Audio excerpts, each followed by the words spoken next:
past Thanksgiving break? The muscular system, it's going to go past Thanksgiving Okay. break. Yes. Are you sure? We're not going to finish this in 4 days. Are you sure?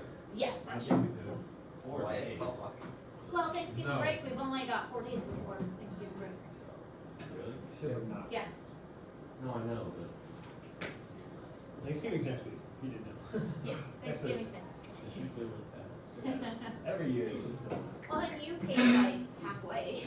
Huh? You came like only a Well, few weeks Nick ago. was pretty bad. I mean, So, skeletal system, we're going to,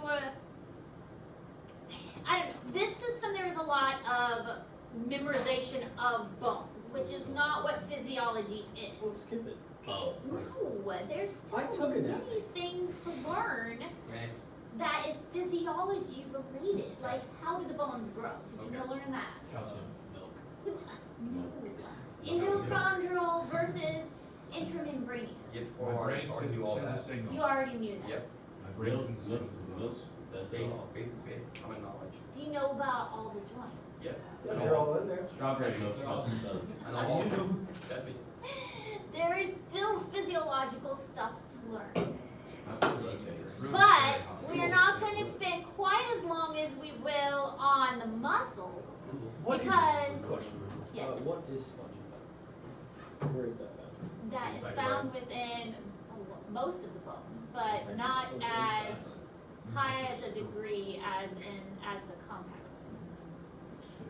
But we're unlimited. Alright, are we ready? So, we kind of skipped talking about the tissues. We did not focus on the tissues because that wasn't in the syllabus that MACC gave me. For anatomy, we do a whole unit on tissues. But I skipped that because it wasn't in the MACC syllabus. Now, there are 4 types of tissues in the body. You had anatomy. Do you remember the tissues? Connective. Uh-huh. That's on board. Epithelial. Uh-huh. Muscular. Yeah. Muscular. Yeah. Last one? Nerve. That is actually correct. Oh, So, yeah. nervous, muscular, connective, epithelial. Those are the 4 tissues of the body, which we are not covering because, again, wasn't on the syllabus. But bone is a type of connective tissue. Blood is also a type of connective tissue, by the way. I don't know. So, bone is a type of connective tissue, and it's a specialized type of connective tissue. And the reason that the connective tissue is so broad is because they all stem from the same embryonic type of cell. And then that embryonic cell divides and specializes into these different types of cells. And that's why it is so different, because even though bone is a connective tissue, blood is also a connective tissue. So it's really kind of a broad group. But bone is also very well vascularized. I'm just going to put all these up there. Bone is really well vascularized, and vascularized means what? Something to do with. It's extremely vascular. Yeah, what's the Something to do meaning? with blood, right? Yes. Yeah, It it's a lot of basically just vacuum. means it has a lot of vessels. Vascularized means it has a lot of vessels. So our bones have a lot of blood flow to them. And not only does it have a lot of blood flow, it means that it's going to have a lot of nutrients going to it. So anything that has a lot of vessels has a lot of nutrients, has a lot of oxygen. It means it's a very alive tissue. And that's one of the reasons why bone actually heals very well. There are some tissues of our body that does not heal well. Does anybody want to take a guess what doesn't? Knee joints. Brain, heart, joints. Not just the joints, like specifically the ligaments and cartilage. Ligaments and cartilage does not heal well. Muscle takes a long time to heal, but bone actually heals very quickly. My son broke his, and we'll talk about this when we talk about broken bones. Another thing we are going to cover is like bone diseases and disorders. But my son broke his thumb when he was 3, and he was supposed to be in a cast for a couple weeks. 10 days later, a 3-year-old being 3, he dunked his cast in the bathtub, and promptly we, because he did that. So we took him back to have the cast checked out, and they replaced it, and they're like, oh, since this cast is off, why don't we go ahead and do an x-ray? His thumb was already healed 10 days later. because bones heal very quickly, especially in young children. So they heal 6 to 8 weeks, even faster in younger children. So this is a tissue that heals quickly. There are tissues of the body that do not. Specifically nervous tissue, the heart, those kinds of tissues, once they get damaged, they do not heal very well at all. And bone, most of it originates from cartilage. We will talk about how bone develops later on. Does cartilage develop? We'll talk about that too. Valid. All right, so the skeletal system can be broken down into groups. The bones, the joints, the cartilage, and the ligaments. All of that is part of the skeletal system. Even though ligaments can arguably be grouped with the muscular system, but do you guys know the difference between tendons and ligaments? Tendons and ligaments, what's the difference? I'm like, Who's looking always said? they tend to like one contracts, One contract. one contracts, one contracts. So Tendons are bone to muscle. Ligaments are bone to bone. Tendons are bone to muscle attachments. Ligaments are bone to bone attachments. That's the difference. So with a ligament, it's going from one bone to another bone, crossing a joint. With a tendon, it's going from a bone to a muscle. That's the difference. And they always contract. So what would our knees be? It depends. It could be attaching from a bone to a muscle, or it could be it depends on what in the knee you're referring to.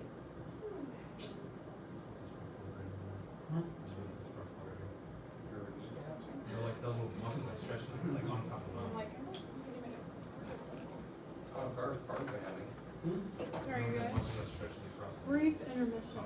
Carter, what time are you leaving? 10:15. That clock is wrong. It's not. It's not 8:05. Muscle that stretches across the It's like right top. Meat under? There's one on top too. Let me just look at the That is the cell. Cell. C-A-T-E-S-O-A. That's a muscle. No, Quadricep. No, it's okay. I mean, I wanted to just double check because it would have been in these folders. Quadriceps. And I would have kept the Above it. receipt with And the it. smaller Yeah, tendon. no. Yeah, because it would have, I would have had the receipt with it. Yeah, it wouldn't be a muscle. It's Thank tendon. you. What would be closest to a board? Joints, spinal ligaments, what do you think? Where is it? Right on the top. Right here. Yeah, like this thing right here. Right here. So this is your kneecap. Tell it. Okay, we're right here, like right below the kneecap. Tell it. What causes tendonitis? That's right. Is it hereditary? Yeah, I'm not gonna. Like No. the friction is caused by bone Injury or overuse? It's all about it. It's caused by like what you said. If you don't rest. Just trust it. Just trust it. I just stretch a lot. Just trust it. Okay, so two subdivisions of the skeleton. There's the axial and the appendicular. The axial is the spine, the ribs, and the head. So think of the axis of the body. The spine, the ribs, and the head. And then the appendicular, think of the appendages. So these are the arms and the legs. So anything considering the appendages. So mostly arms and legs.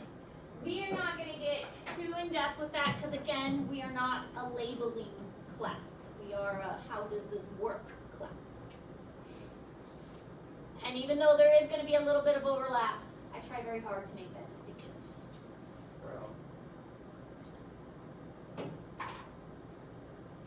Alright, so this picture shows the difference. Appendicular is the red in this picture. Axial is the red in this picture. Okay, so here are the main functions of the bone to support the body. Without our bones, we would be a blob, pretty much. It protects the soft organs. Think about where the bones are mostly concentrated. Our head protects our brain. Our skull encases our brain, which is, a pretty important thing. Our rib cage protects our lungs and our heart, also pretty important things. Our hips, not only do they provide a place of attachment for our legs, but they're protecting our pelvic area and allowing for our, the reproductive organs to be protected. They are going to allow for skeletal muscles to attach. Now, one of the things we'll mention later on is that the bones of the body have these projections that come off of them, and they're called tuberosities. Oh yeah. Right here. Yes, all over the I place. broke one. I stretched back. Yes, You. nice. We've got tuberosities all over the place, and projections, and they are also called, I'm forgetting the name. I almost might. It's true. It's shield tuberosity, yep, that's what it's called. And they allow for muscle attachment, that is the point of them. Anytime we have a projection that comes off a bone, the point of that is to attach a muscle to it. Usually the stronger the muscle, Say that. tuberosity. Hematopoiesis. Hematitis. That is not Hematitis. Hematopoiesis. Hematopoiesis. Blood cell formation. That one I can actually say. I usually can't say words, but that one I can say. Most of the time I can't say words. That one I can say. It is not hard. What? I actually feel good in it. No, I'm close enough. I think it I feels feel good. good in it. That is very odd for you to say, but I like it. I think it is. So our skeletal system also stores minerals and fats. We actually have fat in our marrow of our bones. Now, most of us know that our blood cells are made within the marrow of our bones, but our marrow also stores fat. So the marrow is the inside of the bones. In adults, the marrow is mostly fat. In young children, the marrow is mostly blood. But our marrow still makes blood cells, but it is a fat storage area too. So the formation of blood cells is called hematopoiesis. I was debating whether to do blood cell formation this unit or in cardiovascular. I'm going with cardiovascular. Problem is cardiovascular is a big unit anyways, learning how the heart beats and things like that. But we're gonna go ahead and learn hematopoiesis in cardiovascular unit. So, the adult skeleton does have 206 bones. Thankfully, you guys do not have to learn those. Take anatomy and you will. How many of those do you remember, Carter? What? Of the bones, how many bones do you remember? I learned them in different sections, so I didn't learn them all at once. It was more spread out than It was like legs, and then like we go to the bread. ribs, and then Do you have to learn wrist bones? probably. I knew that Lunate, septate, hamate. the fingers and toes were easy because Those are leg muscles. Yeah. Fingers, yeah, phalanges, those aren't bad. Tarsals, metatarsals, phalanges. So there are two basic types of like bones itself, the compact and the spongy bones. The compact, as the name suggests, is compact and it gives the bone its strength. Then we've got the spongy bone, which it's not really spongy, it just looks spongy because it's kind of open and airy. It makes the bone more lightweight while still giving it some support.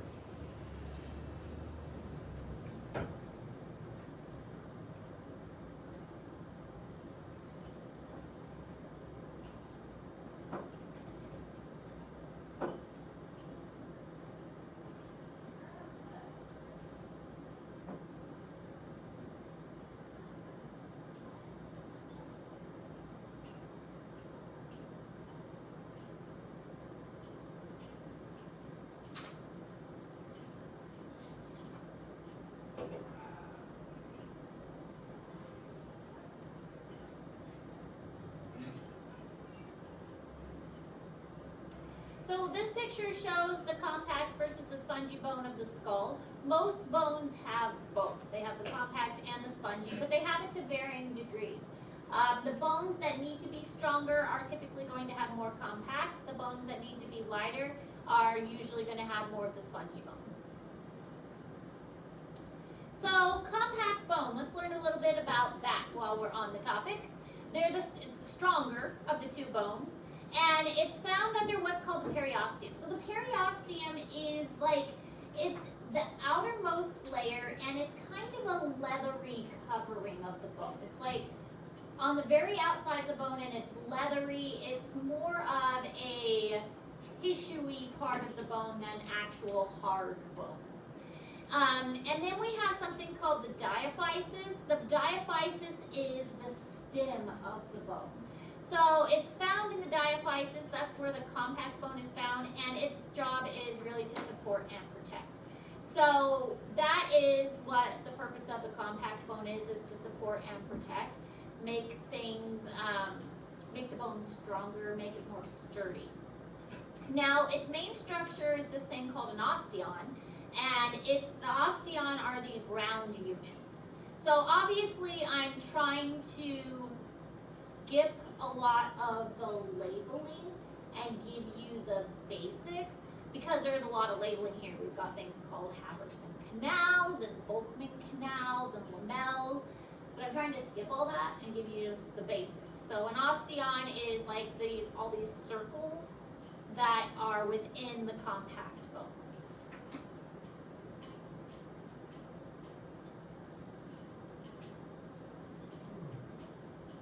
But science has named everything, so all of those things have names. The whole, for anatomy. Yeah, take anatomy, I'll teach you all of it. Why don't you just combine this in class? I do for high school, but college separates them out. But I think just one class. College wants to separate them out. I mean, I guess that was. Just a one.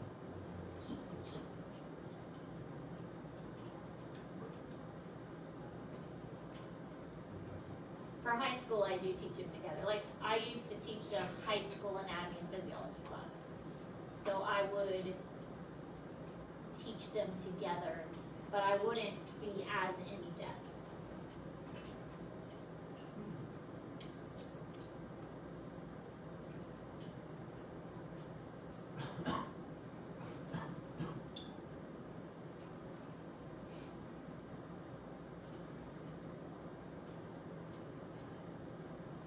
Alright, so with compact bone, this is also called cortical bone. So that's like the sciencey name.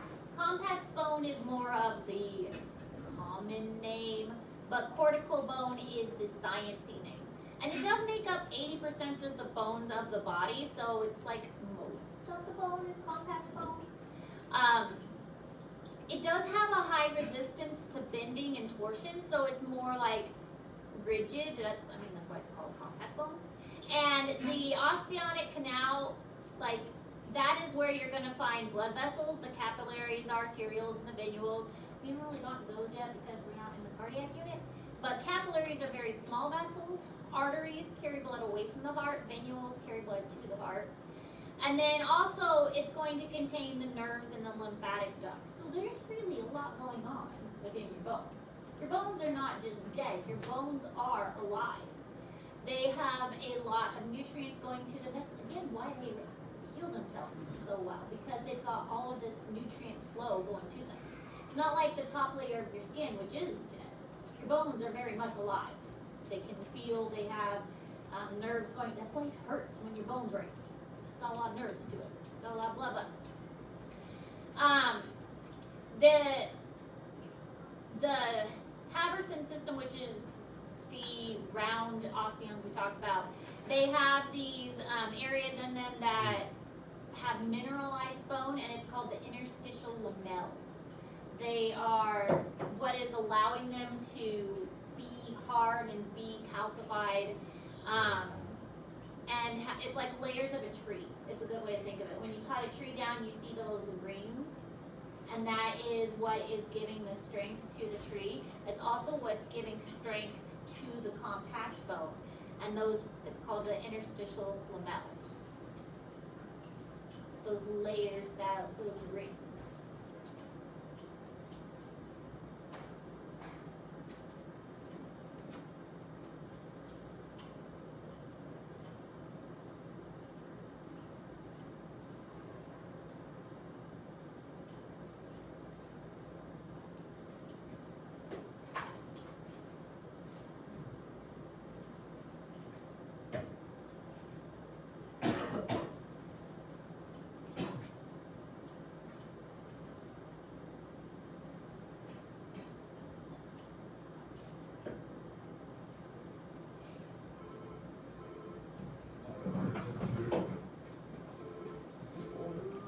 Kyle. Yeah, but Well, Okay. we mom. Okay, good. Yep, I'll send them that way. Bye. You are leaving, Carter. Have fun. I know, Here I you go. told him he had to bring a picture. He's What going- kind? He's going He in. couldn't tell us. I know, right? But I said he had to bring a picture. That's the only way he could Yeah. leave. So he brought us a picture back. Only goes in the I want to get a dog. It doesn't matter that I already have two. I You know. don't need another pet out there. You haven't had any dog? My dog died at the end of the summer. Well, yeah, we had been down. Thanks for saying. It was sad. Thanks to no cancer. Oh. How old is he? Tumor. He was only 8, almost 9. Stop. Why He is was it also terrible? a very weird breed. He was a dachshund pit bull. Very weird. Yeah, he had a tumor in his throat. She was basically so sad. We have a whippet chihuahua. Oh, Very weird that breed. is weird. It's like a chihuahua face with these legs Yeah. that are like this. Yeah. Yeah, Harvey, he looked like a wiener dog on steroids, basically. We also have a Great Dane. Oh. The whippet chihuahua can walk on their Yeah. feet. They're a weird pair. Alright, so, the matrix of the bone is 30% is organic and composed of collagen fibers and then a ground substance. I'm not going to expect you to remember this. It's okay. I want you to know that 30% is an organic matrix and 70% is bone salts. That's what I want you to understand. It's okay if you don't remember the rest of this. I want you to know that 30% is organic matrix and 70% is bone salts. Bone salts is more of like the potassium. Goodness, I don't even know what I'm saying. Calcium, potassium, and the mineral kind of stuff. That's what that is referring to. The bone salts like calcium, potassium, sodium, that is the bone salts. Okay, so those are the crystallized things, and that's what bone is mostly made out of. Bone made of salt. Well, it's crystallized.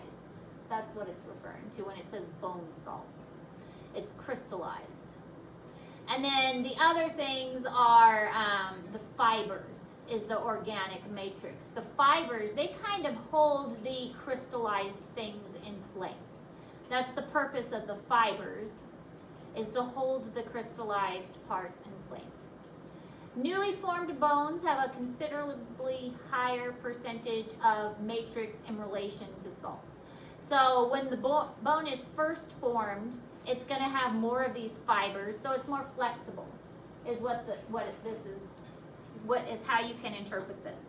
When the bone is first formed, it's much more flexible, and there is less hardness to it, which makes sense, especially when you think of babies.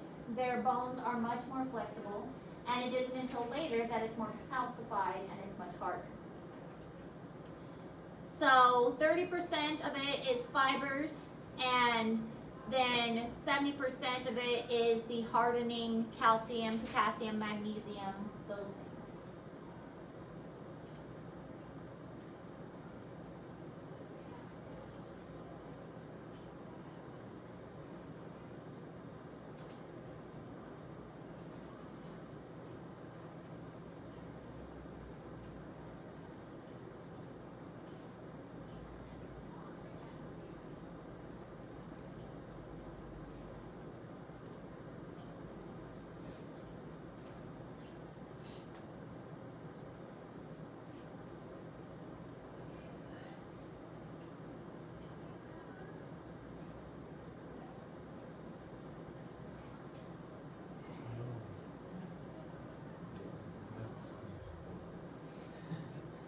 In other words, You just added in other words, a couple only more would work words. up on the red.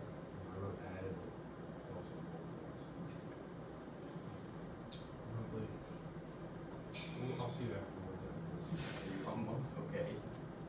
So spongy bone is called callus bone, and it's made of osteocytes and lacuna. Now, osteocytes, anything that ends in CYTES, what does that mean? Site. What does that mean? Site. Site is referring to cell.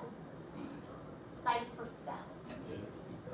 So osteocyte is the main cell that forms the bone. Site for cell. So these are the main cells that form the bone itself. So the spongy bone is also called, well, the parts here, all of these like little networky stuff, this is called I can't say that. What is that? What is that word? Trabeculae? There, go with that. Good job. Good job. Trabeculae. Trabeculae. Trabeculae. Yeah. So that's this networking that is formed in the spongy bone. It makes it look spongy.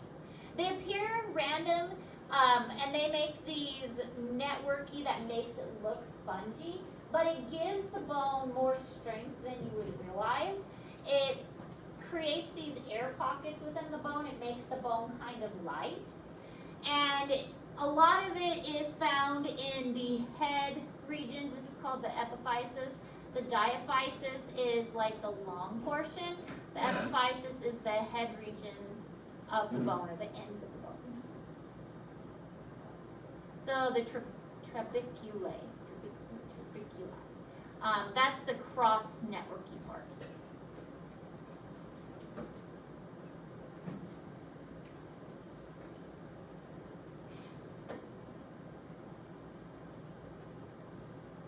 A lot of the red marrow is in that part.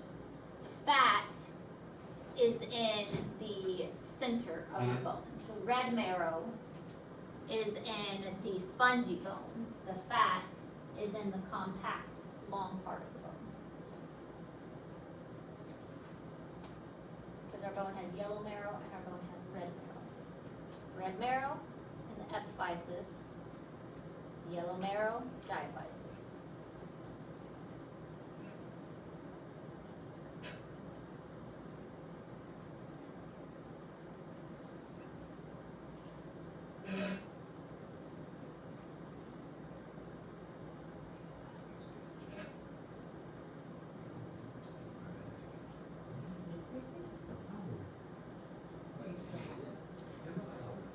So the trabecular or spongy bone is inside, it's found within the cortical or the compact bone, and it's 20% of the body of the bone. So most of it, like 80%, was the compact bone, so this only makes up 20% of the bone.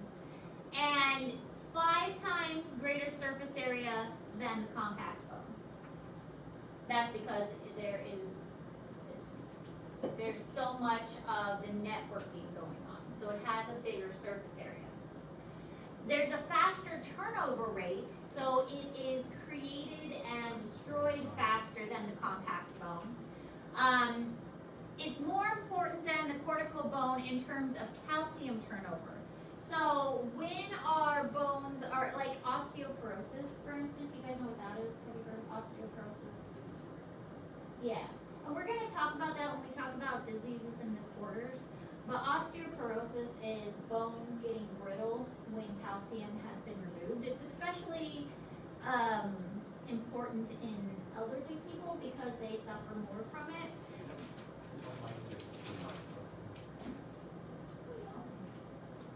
Can you get it more if you have too much calcium? I think it's mostly a loss of calcium. Yeah, I think it's mostly a loss of calcium. Too much calcium would be more like having like calcium deposits in the Yeah. gout. Yeah. Tell you about it. So this area, because of the greater surface area, the trabecular bones, it's going to have the higher calcium turnover. So if your body needs calcium, it's going to pull it from this area because it is easier for your body to pull it from this area. And because of that, this is going to be what suffers from osteoporosis more. This is also why, like, the hips are going to be more fragile, and you might have heard of, like, people, especially elderly people, falling and breaking their hips. Those bones are more fragile because they have more spongy bone present in those areas, in those types of bones. It's going to be less dense. It's going to be more elastic. It's going to have a higher turnover rate, meaning that it is rebuilt. We're going to talk about bone remodeling too. Bone is remodeled at about 5 to 10% per year, I believe. So we're going to talk about all that as well. But the spongy bone, the trabecular bone, is remodeled a lot quicker than compact bone.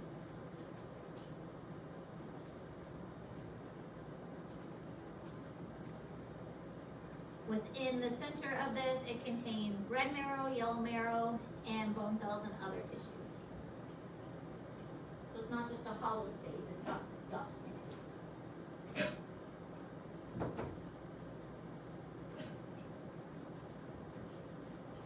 So,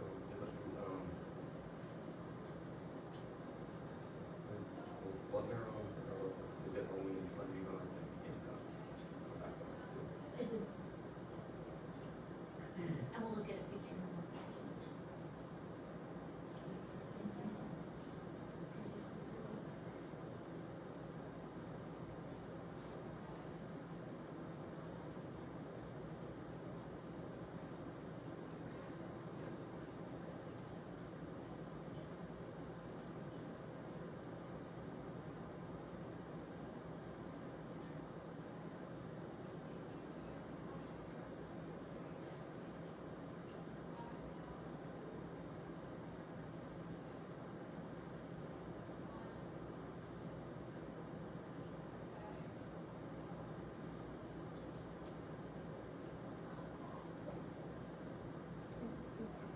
So tensile strength, do you guys know what tensile strength is? If you pull something, how long you can pull it before it breaks? You have a rubber band. Yeah. It's a good way to think of it. How far you can pull something before it breaks. So tensile strength and compressional strength of a bone. A good comparison is like a spider silk, especially the spider silk of a black widow has more tensile strength than a steel.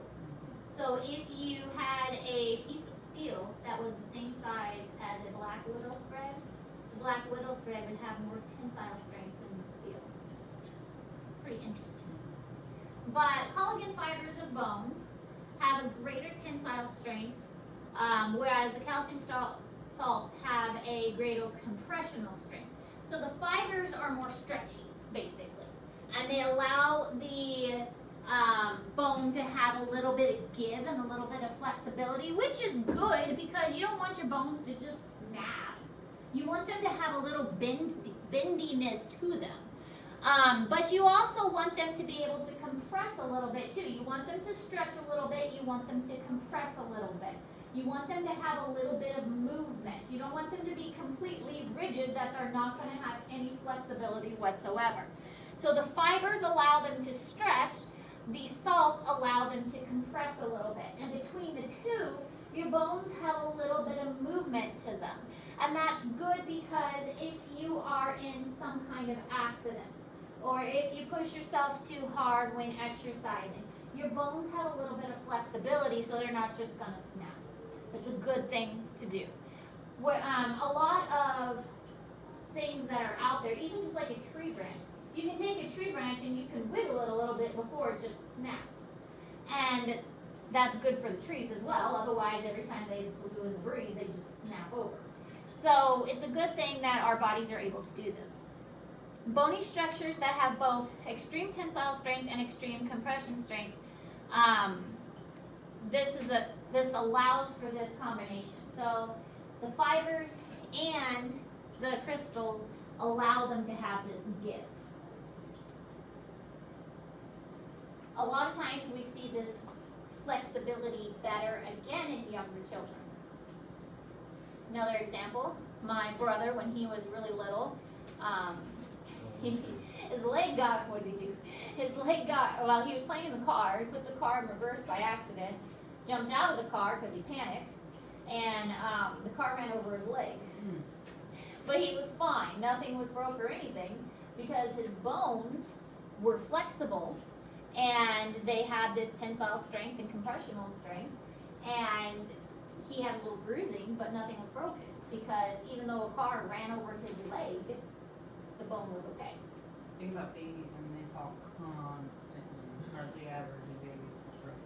Also, babies sometimes need cats. Yep. So they're falling. What is it, 18 months? Something like that. That's why it doesn't hurt when they grow. Right. This is how far they're off the ground. I've seen kids fall from Oh, yeah. incredible heights. And they're still fine. What was your son? This guy. No, not myself. My son was on the fence and broke his arm. I thought you tried jumping over. Climbed it and slipped and fell all his weight.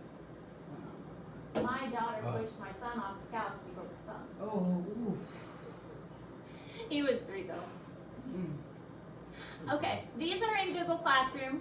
Bones can be classified into different groups depending on their shape. So we have long bones, short bones, flat bones. The reason I put this in Google Classroom, this is more of a identification anatomy thing, so I don't expect you to remember these, but also it's good to be at least familiar with these. So there is different functions, which is physiology. Long bones are good for leverage, short bones are good for stability, flat bones are good for point attachments. Think of like your sternum, for instance. Your sternum is where your pec muscles are attached to, your pectoralis major, your pectoralis minor. And that is what allows our arms to move this way. If you're working on your pecs, you're going to do motions like this. And so that is going to allow for attachments. Irregular bones, those are going to be complex, and they are going to protect internal organs. Sesamoid bones, those sesamoid bones are bones that kind of float. So the patella is a sesamoid bone, and the hyoid bone, which is in your right underneath your tongue, is a sesamoid bone. So bone formation, there are several things that go into bone formation.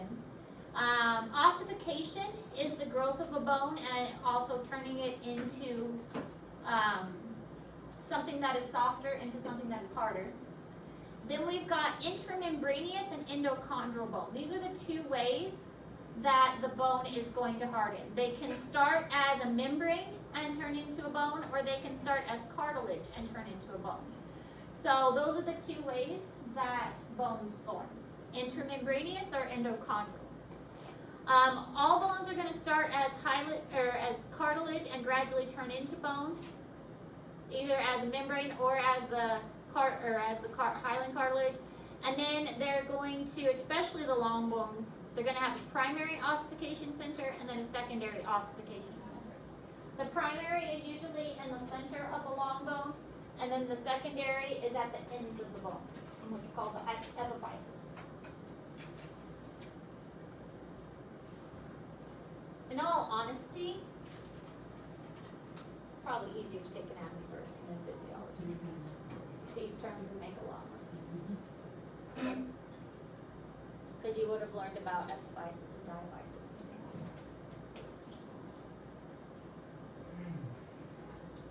But I am trying my best to make it easier.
these are the terms that, again, we've been saying them, so you probably should know them. Diaphysis is like from this point to this point.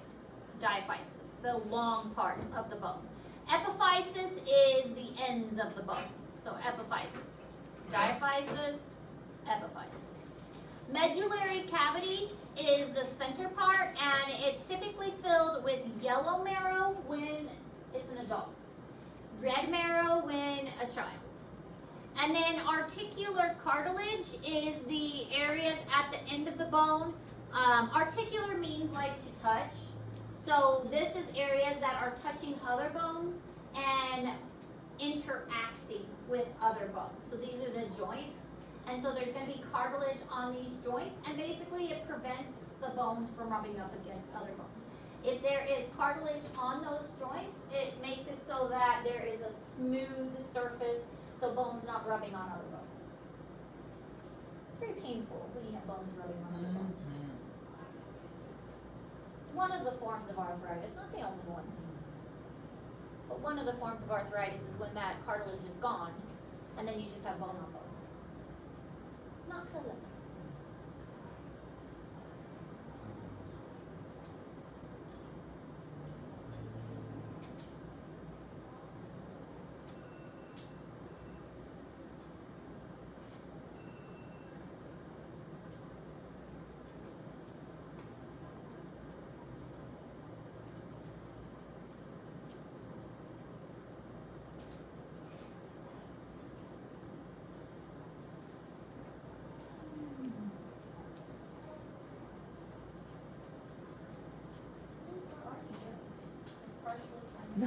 You stand, look at me. He's like, Lizzo.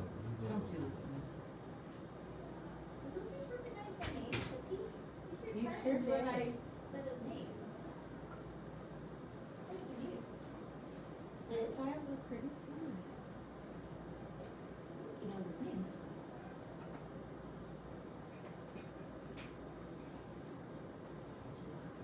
He wasn't looking at me until I said his name. I know, man. Like, So like, young. Liz? like, you see there, where's it? Yeah, they're playing music with it too.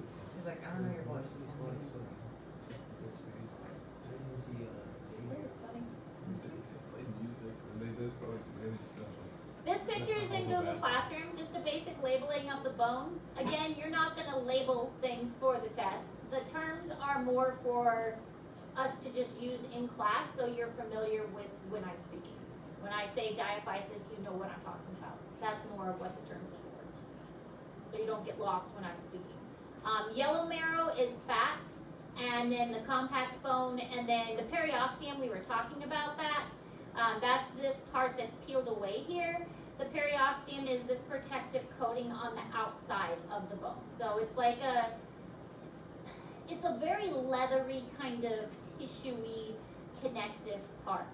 And we mentioned that earlier in class. It's not hard like the bone itself is hard. Then we've got the nutrients, that the vessel that's going in, and then there are holes that go into the bone, allowing the nutrients to go into the center.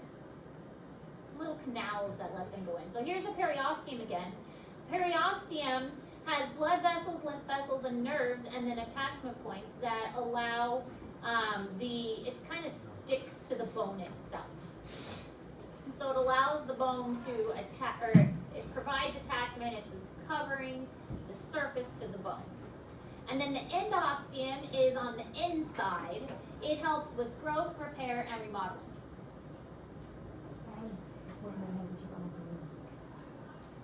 So endosteum is growth, repair, remodeling. That's on the inside of the bone, and that's what that assists with. Endosteum for inside.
this has some other names of the parts of the bones. Some of these we're going to talk about, but some of these we're not going to get into. We'll mention sinuses later on. There are holes. Fossas are kind of like also holes. We mentioned tuberosities as well.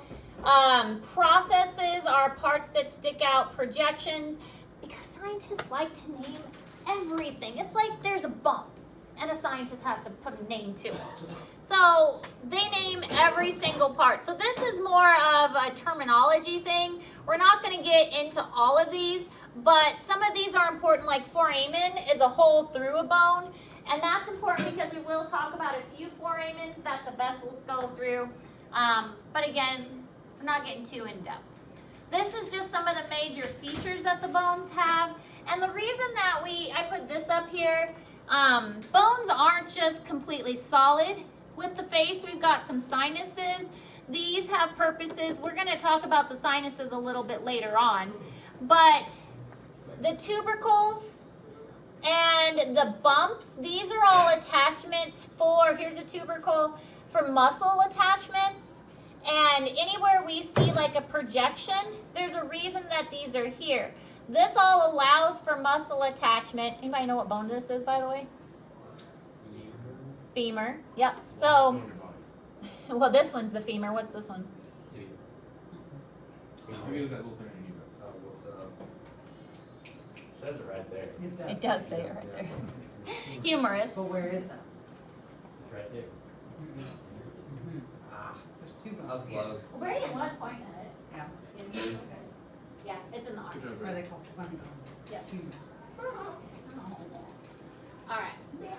Well, we will stop right there, and we'll do the medullary cavity tomorrow. But the inside of the cavity, red and yellow marrow, we'll talk about that one tomorrow. Questions so far? All right. If you have questions, let me know. We'll pick back up here tomorrow.